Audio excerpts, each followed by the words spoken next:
ప్రజలందరూ కూడా ఈరోజు నిలదీసే పరిస్థితిలోకి ప్రజలంతా వస్తూ ఉన్నారు. ఏమైనా 15,000 అని చెప్పి చిన్నపిల్లలు అడుగుతూ ఉన్నారు. ఏమైనా 18,000 అని చెప్పి వాళ్ళ అమ్మలు అడుగుతూ ఉన్నారు. ఏమైనా 48,000 అని చెప్పి ఆ అమ్మమ్మలు అడుగుతూ ఉన్నారు. ఏమైంది ఆ 36,000 అని చెప్పి ఉద్యోగం కోసం ఎదుగుతూ ఉన్న పిల్లలు అడుగుతూ ఉన్నారు. ఏమైంది మా 20,000 అని చెప్పి రైతన్నలు అడుగుతూ ఉన్నారు. వీళ్ళకి ఎవ్వరికీ కూడా చంద్రబాబు నాయుడు అనే వ్యక్తి వాళ్ళ పార్టీకి సంబంధించిన క్యాడర్ సమాధానం చెప్పలేని పరిస్థితిలో వాళ్ళ పార్టీ వాళ్ళ పెద్దలు అందరూ కూడా డైవర్షన్ పాలిటిక్స్. ప్రతిరోజు ప్రతి నెల ఒక టాపిక్ తీసుకొస్తారు. ఏదో ఒక టాపిక్ తీసుకొచ్చి గోబల్స్ ప్రచారంలో భాగంగా ప్రతి ఒక్కడు దాన్ని అందుకుంటారు.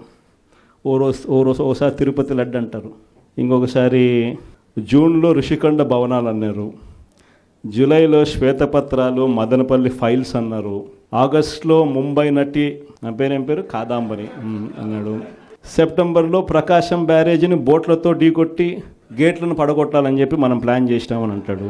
అక్టోబర్లో సరే ఇంకా ఎట్టాగ మీరు అంతా చూశారు, నా కుటుంబాన్ని తీసుకొచ్చినాడు. నవంబర్కి వచ్చేసరికి బడ్జెట్పై దృష్టి మళ్లించడానికి 14 లక్షల కోట్ల అప్పులు అని చెప్పి, డిసెంబర్లోకి వచ్చేసరికి ఇప్పుడు కొత్తగా మీరు అంతా మనం చూస్తూ ఉన్నాం రేషన్ బియ్యం అంటానండి. ఇప్పుడు కొత్తగా కనిపిస్తూ ఉందా రేషన్ బియ్యం అని చెప్పి. ఇప్పుడు నాకు నిజంగా ఆశ్చర్యం అనిపిస్తుంది ఆ రేషన్ బియ్యం కథలీలు చెప్తా ఉన్నప్పుడు.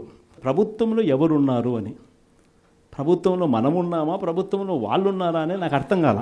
దాదాపుగా 6.5 నెల అయిపోయింది వాళ్ళ ప్రభుత్వం వచ్చి. 6.5 నెల 7 నెలలు అవుతా ఉంది వాళ్ళ ప్రభుత్వం వచ్చింది. ఎమ్మెల్యేలు వాళ్ళు, మంత్రులు వాళ్ళు, కలెక్టర్లు వాళ్ళు, జాయింట్ కలెక్టర్లు వాళ్ళు, పోలీసులు వాళ్ళు, ఎంఆర్ఓలు వాళ్ళ అధికారులే, చెక్ పోస్టులు వాళ్ళవి, అన్నీ వాళ్ళవే. ఎన్ని దాటుకొని మళ్ళీ పోర్టుకు వచ్చింతే పోర్టులో కస్టమ్స్ అధికారులు, పోర్టులో సిఐఎస్ఎఫ్ పోలీసులు, ఇవన్నీ కూడా వీళ్ళు పొత్తులో ఉన్న కేంద్ర ప్రభుత్వం మనుషులు. మరి ఇవన్నీ దాటుకొని ఏదైనా మెటీరియల్ బోటులోకి పోగలుగుతుందా? ఆశ్చర్యం ఏమిటంటే ఈయన పోయిన బోటు పక్క బోటే ఫైనాన్స్ మినిస్టర్, ప్రస్తుత ఫైనాన్స్ మినిస్టర్ పయ్యావుల కేసు వాళ్ళ సొంత వియ్యంకుడిది, శ్రీనివాసరావు గారిని సొంత వియ్యంకుడిది, పట్టాభి రైస్ ఎక్స్పోర్ట్స్. ఆయన ఎక్స్పోర్ట్ చేస్తున్నాడు పక్కన, అదే పోర్ట్లోనే పక్కన. అడిగిపోడు దీంట్లోకి వచ్చి మాట్లాడతాడు. నాకు ఆశ్చర్యం అనిపించింది, అసలు ఏందిరా నాయన ఇది, ఎవరు ప్రభుత్వంలో ఉన్నాము, ఎవడు చేస్తూ ఉన్నాడు అని చెప్పి. వైఎస్ఆర్సీపీలో మన కార్యకర్తలు మన వాళ్ళందరూ వ్యవస్థీకృత నేరాలంట. అసలు వ్యవస్థీకృత నేరాలు చేస్తూ ఉండేది ఎవరు? చేస్తూ ఉండేది వాళ్ళు, చేసింది వాళ్ళు, మన మీద ఏళ్ళెత్తి చూపిస్తూ ఉండరు. నిజంగా ఇవన్నీ చూసినప్పుడే అసలు ఎందుకు జరుగుతూ ఉన్నాయి ఇవన్నీ అని చెప్పి చూస్తే, రైస్ ఎక్స్పోర్ట్స్లో ఆంధ్ర రాష్ట్రం ధాన్యం ఎక్స్పోర్ట్, బియ్యం ఎక్స్పోర్ట్స్లో ఆంధ్ర రాష్ట్రం నెంబర్ 1గా ఇప్పుడు నుంచి కాదు, దశాబ్దాలుగా మనమే నెంబర్ 1. తెలంగాణ నుంచి బియ్యం మన దగ్గరికే వస్తుంది, ఆంధ్ర నుంచి రైతులు పండించిన బియ్యాన్ని ఇక్కడ నుంచి ఎక్స్పోర్ట్ చేస్తారు. అదే తప్పేం కాదు, ఎప్పటి నుంచో దశాబ్దాలుగా జరుగుతూ ఉంది. ఆంధ్రాలో రైట్ ఎక్స్పోర్ట్స్ నెంబర్ 1.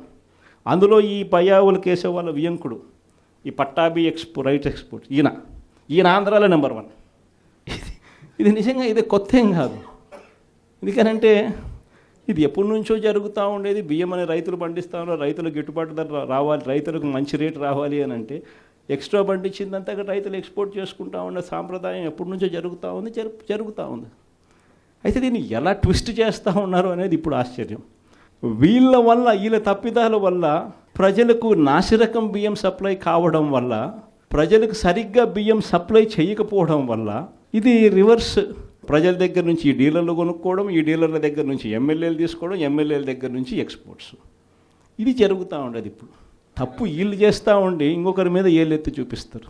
ఈరోజు ఏం జరుగుతూ ఉంది, రైతులు పంట చేతికి వచ్చేసరికి ఈ క్రాప్ లేదు, ఆర్బీకే వ్యవస్థ నీరు గారిపోయింది, ఆర్బీకే దగ్గర కొనుగోలు చేసేవాడు లేడు. సో రైతులు గత్యంతరం లేక మిల్లర్ల దగ్గరికి పోవడం, మిల్లర్లు 300 రూపాయలు 400 రూపాయలు తక్కువ రేటు కొనుగోలు చేయడం, ఇది ఇప్పుడు జరుగుతూ ఉంది. మరోవైపున చూస్తే బాధుడు. కరెంటు బిల్లులు ఈరోజు ముట్టుకుంటే ఈ నెల స్టార్ట్ అయింది. ఇంకా మొదటి డోసే 6,000 కోట్ల రూపాయలకు సంబంధించిన మొదటి డోసు ఈరోజు ఇచ్చినాడు ఈ నెల బిల్లులో. నవంబర్ నెల బిల్లు, డిసెంబర్ నెల బిల్లు, ఏ ఇంటికి వెళ్ళి కరెంటు బిల్లు ఎంత అని చెప్పి తేడా అడిగితే ప్రతి ఇంట్లో కూడా తేడా కనిపిస్తుంది. కనీసం 300 రూపాయలు పైన రేట్లు పెరిగినాయి. అది ఈ నెలే. రేపు నెల మరో 9,000 కోట్లు వేస్తున్నాడు. ఆ 9,000 కోట్ల భారం కూడా రేపు నెల బిల్లులో ఇంకా కనిపిస్తుంది. అంటే కరెంటు బిల్లులు ఇంకా షాక్ కొట్టే పరిస్థితిలోకి కరెంటు బిల్లులు వచ్చేస్తున్నాయి. రోడ్ల మీద ట్యాక్స్ అంట, రోడ్ల మీద ట్యాక్స్ అంట. ఆశ్చర్య కలిగించే విషయం ఏంటంటే రోడ్లు బాగు చేయడం కోసం రోడ్ల మీద ట్యాక్సులు వేసే కార్యక్రమం నేషనల్ హైవేస్ మీద మనం అంతో ఇంతో చూసినాం, కానీ గ్రామీణ రోడ్ల మీద కూడా రోడ్లు బాగు చేయడం కోసం రోడ్ల మీద ట్యాక్సులు వేసే బాదుడు కార్యక్రమానికి చంద్రబాబు నాయుడు గారు శ్రీకారం చుడతా ఉన్నారు. ఆశ్చర్యం నిజంగా ఏమిటంటే ఆయన హయాంలో మన హయాంలో రెండు తేడా చూస్తే రోడ్ల మీద మనం ఖర్చు పెట్టింది 43,000 కోట్ల చిల్లర అయితే ఆయన హయాంలో ఖర్చు పెట్టింది 27,000 కోట్ల చిల్లర మాత్రమే. అక్కడ కూడా మనమే ఇన్ని సంక్షేమ పథకాలు చేస్తూ కూడా అక్కడ కూడా మనమే ఎక్కువ ఖర్చు పెట్టాం. ఈరోజు చంద్రబాబు నాయుడు గారి హయాంలో సంపద సృష్టి అని అంటే దాని అర్థం బాదుడే బాదుడు. ఇది చంద్రబాబు నాయుడు హయాంలో డెఫినిషన్ సంపద సృష్టికి సంబంధించి. ఒకవైపునేమో మనం కడతా ఉన్న మెడికల్ కాలేజీలు అమ్ముతానంటాడు, మరోవైపున మనం కడతా ఉన్న పోర్టులు, ఎందుకు మీ రామాయపట్నం పోర్టు దశాబ్దాలుగా చూస్తూ ఉన్నాం, ఎవడన్నా పోర్టు కట్టాడా? ఈరోజు ఆ పోర్టు దాదాపుగా పూర్తిగా వస్తూ ఉంది. సముద్రంలో నుంచి షిప్ కూడా తీసుకొని రావచ్చు. అప్పుడే ఎన్నికల అయిపోయే టయానికే ఒక బర్త అయిపోయింది, ఇప్పుడు దాదాపుగా రెండో బర్త కూడా పూర్తి అయిపోవస్తూ ఉంది. ఇలాంటి పోర్టులు రాష్ట్రం మొత్తం మీద మనం రాకమునుపు 4 ప్రదేశాలలో 6 పోర్టులు కడతా ఉంటే మన 5 ఏళ్లలోనే మనము మరో 4 పోర్టులు కట్టడానికి శ్రీకారం చుట్టాం. అవన్నీ ఇప్పుడు అమ్ముతాడట చెనిక్కాయలకు బెల్లాలకి. ఈ పోర్టులు కూడా అంతే, ఈ మెడికల్ కాలేజీలు కూడా అంతే. ఇది సంపద సృష్టి అని అంటారు. ఇవన్నీ పోర్టులు ఉంటే ఈ పోర్టుల వల్ల ఉద్యోగాలు వస్తాయి, ఈ పోర్టుల వల్ల రాష్ట్ర ప్రభుత్వానికి అదనపు ఆదాయాలు పెరుగుతాయి. దీన్ని సంపద సృష్టి అంటారు. ఇదే పోర్టు ఈరోజు కట్టడానికి 4,000 కోట్లు అవుతుందని అనుకుంటే ఇదే పోర్టు ఇంకొక 10 ఏళ్లలో ఇదే పోర్టు కట్టడానికి 4,000 కాదు, కావాల్సింది 10,000 కోట్లు కావాల్సి వస్తుంది. అందుకే దీనిని సంపద సృష్టి అని అంటారు. పద్ధతి ప్రకారం అమ్మే కార్యక్రమాలు పెట్టినాడు తన దగ్గర వాళ్ళకి అందరికీ కూడా. ఇవన్నీ కూడా జరుగుతూ ఉన్నాయి. నేను వచ్చి వెలిగొండ ప్రాజెక్టు పూర్తి అయిపోయింది. 2 టన్నెళ్లలో నేను ప్రయాణం చేసి ఈ పక్క నుంచి ఆ పక్కకు 2 టన్నెళ్ళు పూర్తి అయిపోయినట్టుగా జాతికి కూడా అంకితం కూడా చేశాను. 2 టన్నెళ్ళు పూర్తి అయిపోయినాయి. నల్లమల సాగర్ ప్రాజెక్టు రిజర్వాయర్ కూడా అయిపోయింది. 1,00,000 ఎకరాలకు నీళ్లు అందించగలిగిన మెయిన్ కెనాల్స్ కూడా అయిపోయింది. కేవలం మిగిలిపోయింది ఏమిటనంటే R&R కింద డబ్బులు ఇవ్వడం. ఆ R&R కింద ఆ రిజర్వాయర్కి సంబంధించి 1,200 కోట్ల రూపాయలు డబ్బు ఇస్తే నీళ్లు నింపేసేయచ్చు.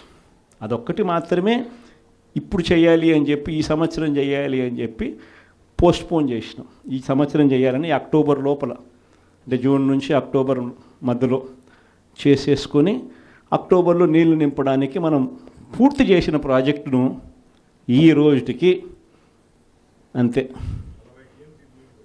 52 టీఎంసీలు నీళ్లు పెట్టగలిగిన పరిస్థితి ఉన్న ప్రాజెక్టును, అయిపోయిన ప్రాజెక్టుకు కూడా R&R డబ్బులు ఇవ్వకుండా, అది కూడా రైతులకు నీళ్ళు ఇవ్వాలన్న ధ్యాస కూడా లేకుండా పక్కన పెట్టారు. మార్కాపురం మెడికల్ కాలేజ్ మీ అందరికీ కూడా పక్కనే కనిపిస్తూ ఉంటుంది. ఆల్మోస్ట్ అయిపోవచ్చింది మార్కాపురం మెడికల్ కాలేజ్. చూస్తే బిల్డింగులు చూస్తే చక్కగా కనిపిస్తాయి. అది ఇప్పుడు అమ్మడానికి సిద్ధమంటాం. ఆశ్చర్యం నిజంగా ఇలాంటి వాళ్ళని చూస్తూ ఉన్నప్పుడు. అప్పుడు ఎంత గట్టిగా అన్నాడు, మామూలు గట్టిగా కాదు, నేనున్నా, నేను తగ్గిస్తా,